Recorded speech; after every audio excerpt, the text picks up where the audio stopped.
Alright, so I'm actually done doing what I did, but I wanted to go over it. So this is on the harness side, a 2002 SS. That's, was touching the engine harnesses, and what the computer plugs into.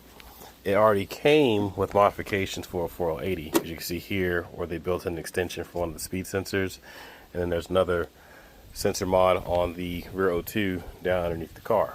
Now, this plug, which is C100, I think, don't quote me on that, and it's like 105 and 102 or something to that nature.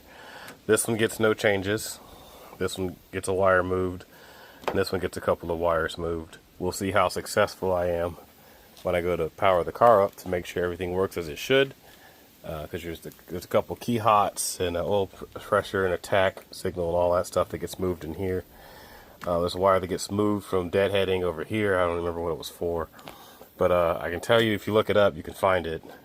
I'm not going to post about it or highlight it until I can verify that it was right, at least for me, and then I'll share it with you guys. The car is a 2001. The harness is a 2002, so it falls under the 9902 connection. So everything should talk to each other.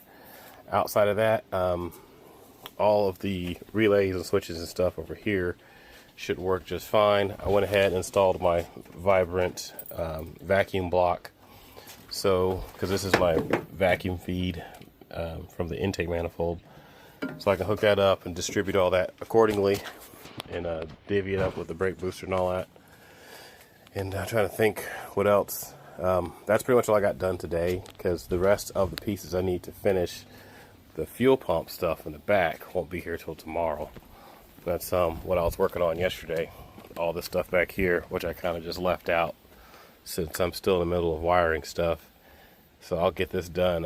Hopefully tomorrow the O-ring will come in for that hat, so I can pop it up with O-ring in, lock it down, snug all the wiring nuts, clean this up, and then we'll be done right here. And so then I'll get started on grounding straps, power wires, the power for the alternator, power for the starter, and all the odd and ends, to where we could hopefully start this thing this week. I started, at the very least, turn it over to prime the engine with the oil that's already in there, because if there's oil in there, oil in the trans and oil in the diff. So I'll work on that over the next couple of days. It's still very hot outside. We still are making progress ever so slowly. We're still pretty much ready to go to my buddy's fab shop, but I want to get as many of the odd and ends done as possible, so that when it leaves his place, we can get to the fun stuff.